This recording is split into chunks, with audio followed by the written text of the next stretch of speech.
AB तक news में आपका स्वागत है। आज मैं एक अभी जुलाई का महीना चल रहा है और आज मैं एक अपने जमशेदपुर की एक बहादुरी की चर्चा में आप लोगों को सुनाने जा रहा हूँ। ये जमशेदपुर की बहुत ही अदम्य साहस, वीरता और गर्व से भरपूर आज मैं एक वीडियो आप लोगों को दिखाऊंगा जो आप लोगों का सीना चौड़ा हो जाएगा। ये घर है एक ऐसे वीर पुरुष का जो 1999 में कारगिल युद्ध के दौरान अपनी वीरता से भारत को गर्वान्वित महसूस किया। अपनी वीरता से भारत को जीत दिलाई। उस वीर पुरुष का ये मकान, उस साहसी, उस अदम्य साहस से भरपूर उस वीर का मकान है। जमशेदपुर में इनको काफ़ी इज्जत सरकार के द्वारा दी जाती है। जमशेदपुर आज हमें बहुत ही गर्व महसूस होता है कि ऐसे वीर सपूत हमारे जमशेदपुर में रहते हैं। इनका नाम है मानिक श्री मानिक वर्दा और मैं आज मानिक वर्दा जी के मकान में आया हूँ। इनका घर है ये।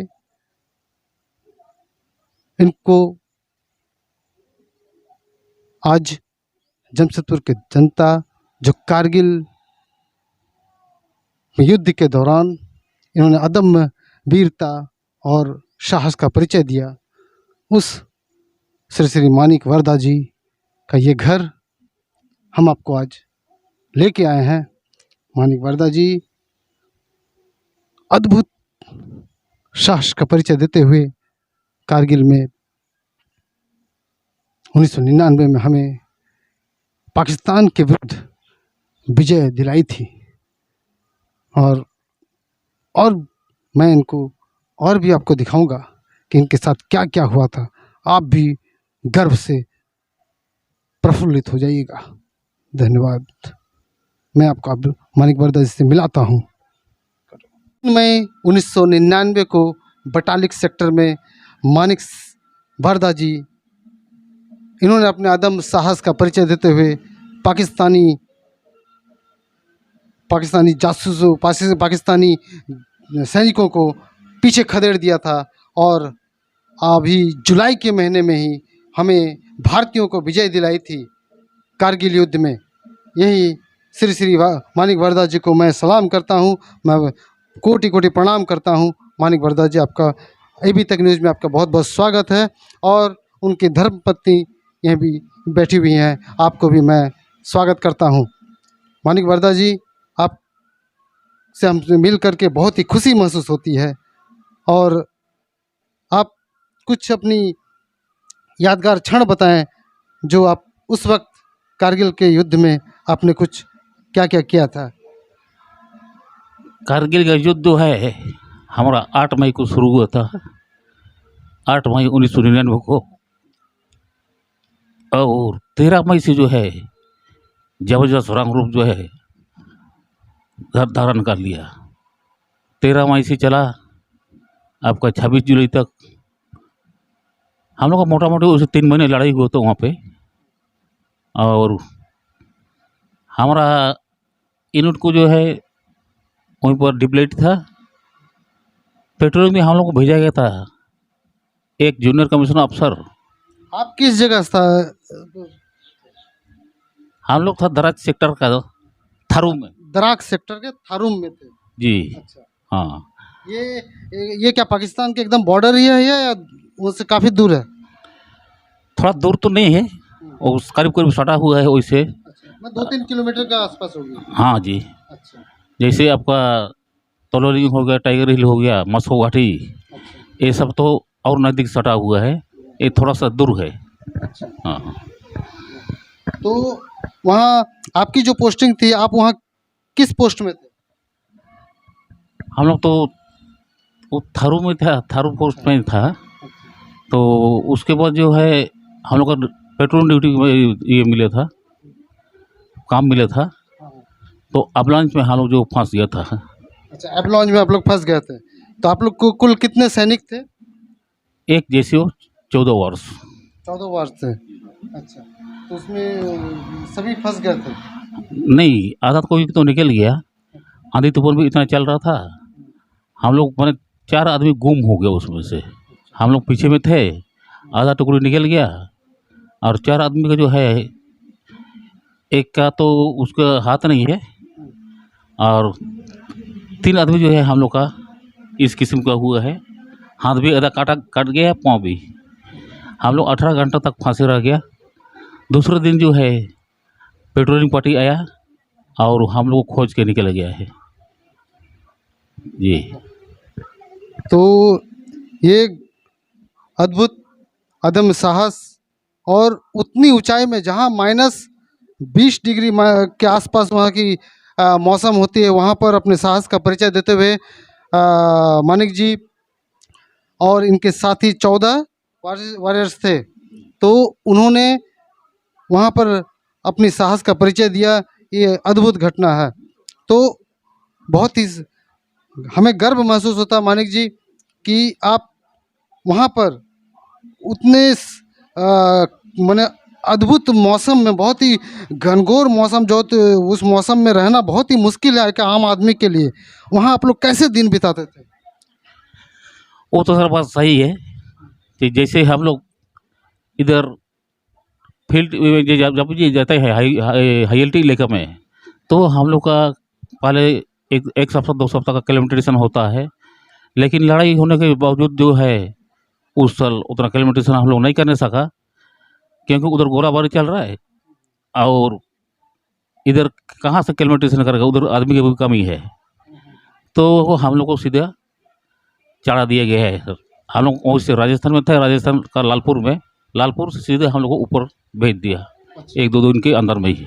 हाँ, तो फिर हाँ, और जैसे उस टाइम बहुत ज़्यादा भर्ती भी हुआ दूसरे रेजिमेंट में, और प्लस 1-2 सप्ताह का ट्रेनिंग में क्या होगा, कैजुअलिटी वो तो हुआ अपना फौज का, क्योंकि उतना लोग को अनुभव नहीं था कि लड़ाई क्या होता है बोल के।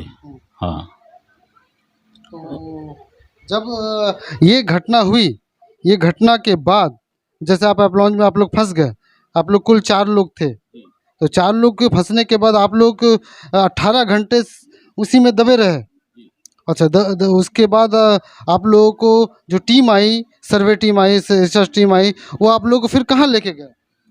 हम लोग को तो सबसे पहले वो अपना जहाँ पर पोस्ट था, पोस्ट में हम लोग को लेके कि चला गया ये लोग, और हम लोग को कोई अता पता ही नहीं है कि कैसे करके ये लोग पहुँचे उतना ऊपर में।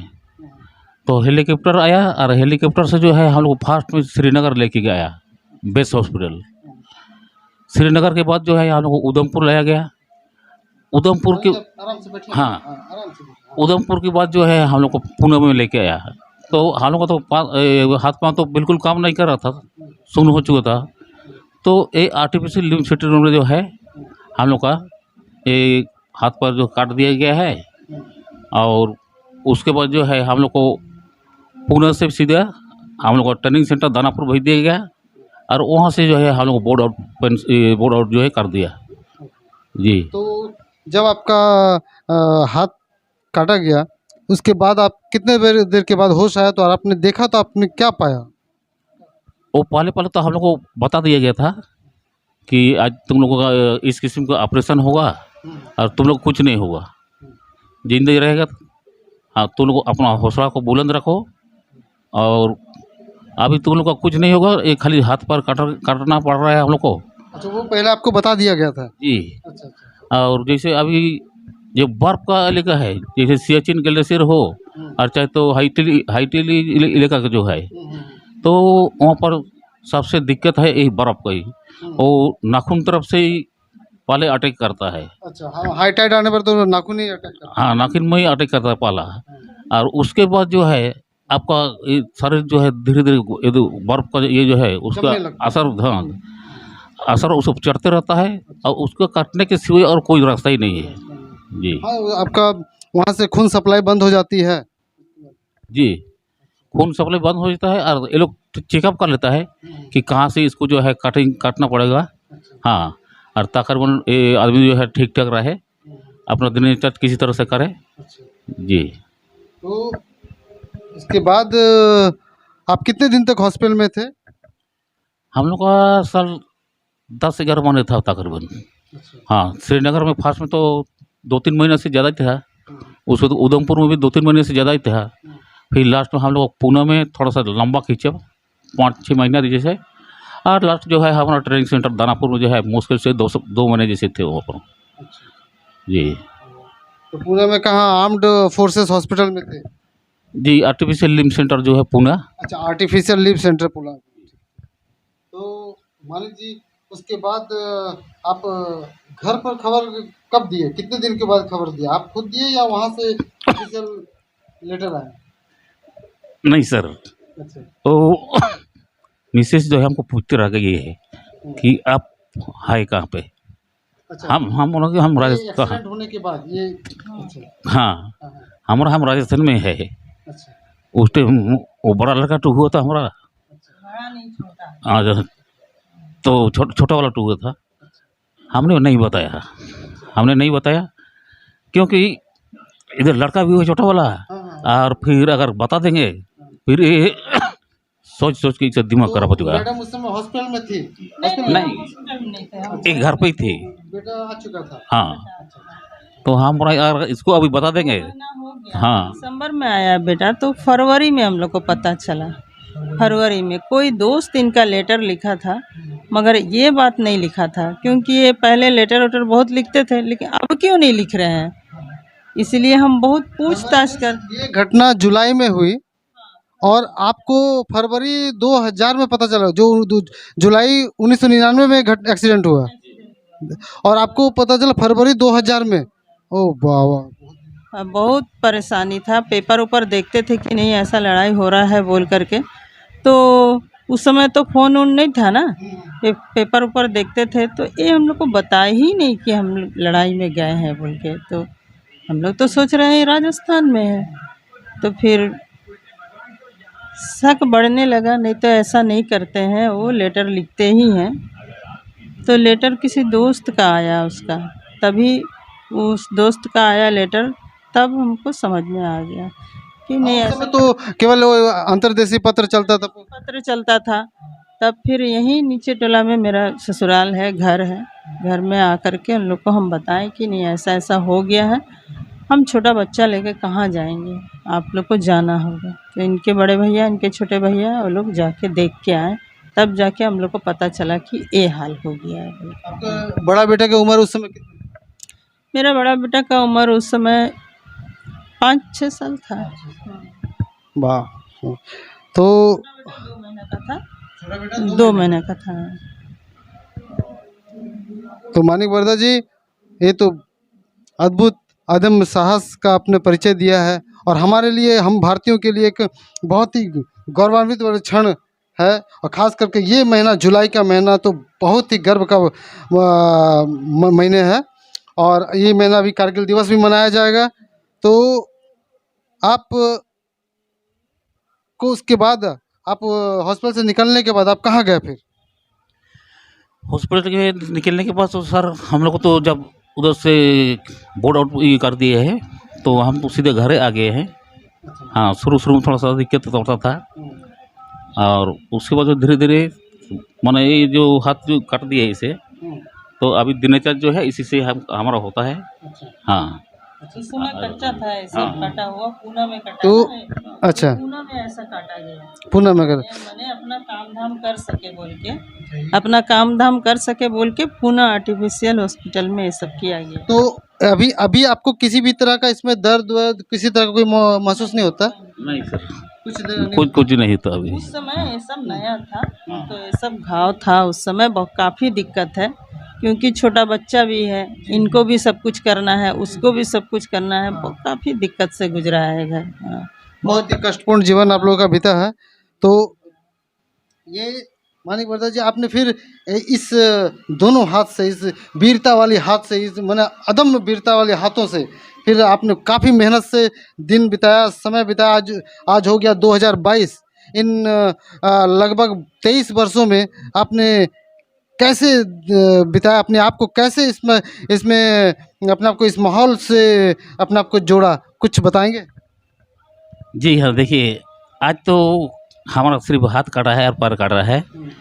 आज हम यही चीज़ सोचता हूँ, जैसे आज के ज़माना में जो है आप लोग भी देखे होंगे, कोई आदमी जो है, कोई लड़का स्टूडेंट चाहे लड़की हो, तो जैसे कोई दोनों हाथ से लिखते हैं मैट्रिक एग्ज़ाम जी जी। या तो पैर का अंगूठे से। तो मैंने भी सोचा कि ये लोग जब ये सब कर सकता है तो हम तो एक सेना हूँ। आप तो एक वीर सैनिक हैं। जी, और हम आखिर क्यों नहीं कर सकता हूँ। जब एक विकलांग आदमी क्लैंपर पर लगा के एवरेस्ट चढ़ सकता है तो हम क्यों नहीं कर सकता हूँ इस चीज़ को। हाँ जी। अद्भुत अद्भुत, आपकी इस दृढ़ निश्चय को हम बार बार सलाम करते हैं मानिक वर्धा जी। और मानिक वर्धा जी, आपने इतना मतलब अदम साहस का परिचय दिया, हमारे देश के लिए कारगिल युद्ध को जीतवाया। कारगिल युद्ध जो इतनी बहुत बड़ी विजय कही जाती है 1971 के बाद, और हम भारतीयों के लिए एक बहुत ही गर्व का विषय है। तो और वो भी क्या, आप जमशेदपुर के हैं, ये हमारे लिए और गर्व की बात है। तो मानिक वर्धा जी, आप सरकार आपके लिए क्या की उसके बाद, घटना के बाद? घटना के बाद सर हमको यहाँ पर ज़मीन दिया घर बनाने के लिए, अच्छा और उसके बाद जो है इंडिया टुडे एक घर टू बना दिया। अच्छा। और उसके बाद खेती के लिए जो है वहाँ वो रुगड़ी में रुगड़ी। जी, अच्छा। वहाँ पर हमको 62 डिसमिल ज़मीन दिया हुआ है, जो कि उधर खेती उती होता है। जी बहुत अच्छा।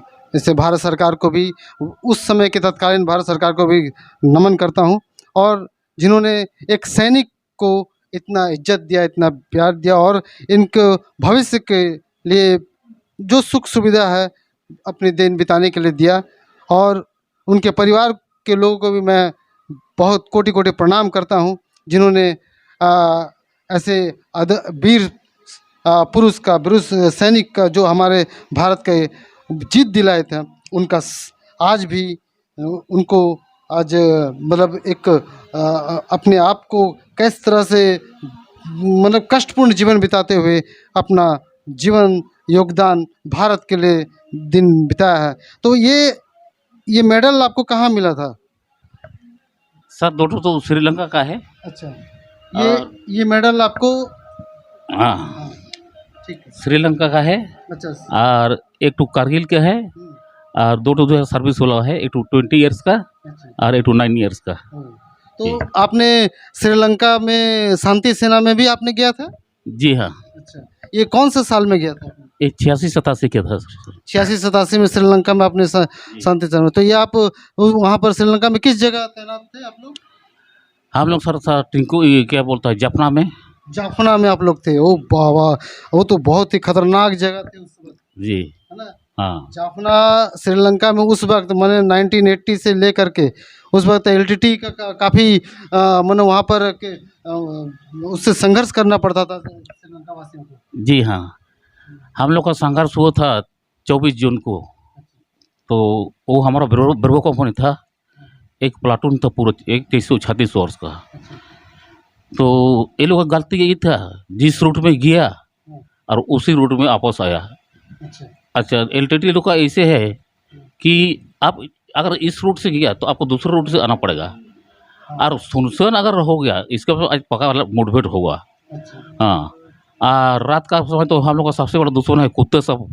हाँ, ये लोग पूरे जगह एकदम ये लोग को अलॉट कर देता है। तो जाफना इलाका पूरा जंगल इलाका है या पूरा शहरी इलाका? हल्का हल्का शहरी है सर, लेकिन श्रीलंका जो है वो तो टापू है ना, वो हाँ वो पूरे जंगल इलाके ही है। अच्छा। जी। तो वाह, आपने श्रीलंका में भी अदम्य साहस का परिचय दिया था, और वाह, और वहाँ से भी जीत मिली थी हमें, है ना? जी हाँ हाँ, वहाँ पर हम लोग का एक जैसे हो 32 वार को छोड़ के आ गया हम लोग 24 जून को। मतलब खत्म हो गया, हाँ हाँ शहीद हो गया लोग। वो बरदुसुर में घेर लिया वो लोग को हाँ, सब तरफ से। हाँ 136। हाँ एक्चुअली वहाँ पर होता तो क्या था कि उन लोग माइन बिछा देते थे। हाँ, हाँ माइन बिछा करके उन लोग जैसे हाँ, उसी हाँ। रास्ते से वापस आया। जैसे सर बता रहे हैं अभी। हाँ कि तो वो- अभी जैसे हम लोग पेट्रोल पंप किया ये लोग पार हो गया, अभी माइन बुझे देगा इधर में। अगर पता चला कि वो लोग रिटर्न आ रहे हैं तो वहाँ माइन बिछा देते हैं। हाँ माइन बिछा देगा और उसके वजह और दूर से एम्बुलेंस लगा कर रखा है, जैसे माइन फाट ब्लास्ट किए तो वो फायरिंग शुरू कर देता है वो लोग। हाँ तो मानिक वर्षा जी, आप आज आपने हम एबी तक न्यूज़ को इतना समय दिया और इतना महत्वपूर्ण जानकारियां हमें दी, और देश के लिए आपने इतना कुछ किया। भारत के जो नवयुवक है, आज के जो युवक हैं, उनको पता नहीं है कि 1999 में क्या हुआ था, कारगिल युद्ध में क्या हुआ था। आपने वो जानकारी दी, हमें पूरा डिटेल्स में बताया। और कुछ जानकारी देना चाहते हैं तो अपनी तरफ से बताइए, या सरकार से कुछ और चाहते हैं तो बोलिए। सरकार झारखंड सरकार से कुछ कहना चाहते हैं? झारखंड सरकार से सर हम लोग बहुत बार रिक्वेस्ट किया, जैसे अभी हमारा ये बहरागोड़ा का मारा था लड़का टू हमारा 16 ईयर का दिनेश हंसदा बोल के। दिनेश हांसदा, जी जी जी। हाँ नया लड़का था, तो उसको ऐसे एक ठू ऑफर दिया था कि पेट्रोल पंप देंगे, ये करेंगे, घर उर बना देंगे। वो तो बहुत गरीब परिवार का है और एलबीएस कॉलेज में पढ़ के फौज में गया था, शादीशुदा भी नहीं था, सिर्फ 2 साल उसको सरकारी नौकरी हुआ था। और वैसे लड़ाई तो हम लोग नहीं देखा हूँ जो गलवान घाटी में हुआ था, वो आपस में हाथ टू हाथ बल। हाँ जिसमें कि हमारा एक अफसर भी मार गया उसमें, कमांडिंग अफसर। हाँ तो मैं आज युवा पीढ़ी को ऐसी कहना चाहता हूँ कि देश सेवा से बढ़ के मातृभूमि का रक्षा करते हुए नौकरी करना सबके बस की बाहर है। नसीब भला कोई होता है, लेकिन ये सब डरने से नहीं होता है। मरना तो यहाँ भी है और मरना वहाँ भी है, लेकिन सरहद पे जो मरता है जो जवान, वो कभी मरता नहीं है, वो अमर जवान कहलाता है। और उसी जवान को हम लोग सैल्यूट करता हूँ। मानिक वर्धा जी, आपने जो ये बात बोली, इससे मैं आपको सलाम करता हूँ, कोटि कोटि नमन करता हूँ। और आपने जो ये बात बोले, आपको सैल्यूट है सर। आप, क्योंकि मरना तो यहाँ भी है और मरना तो वहाँ भी है, लेकिन वहाँ जो मर के है आएंगे वो अमर है, और यहाँ जो मर गए ये धूल मिट्टी में मिल जाना है। ठीक है मानिक वर्धा जी, आपका बहुत बहुत धन्यवाद, आपने मेरे साथ इतना समय बिताया। और मैं आपके तरफ से देश के तमाम नागरिकों को मानिक वर्धा जी का सलाम करता हूँ। मानिक वर्धा जी को आप लोग भी आशीर्वाद दीजिए, धन्यवाद दीजिए, प्रणाम कीजिए, और ये याद दिलाते रहे कि मानिक वर्धा जी जो जमशेदपुर के हैं, वो भी एक अदम्य साहस का परिचय देते हुए कारगिल युद्ध को हमें जिताया था, भारत को जिताया था। एबी तक न्यूज, सच आपके सामने।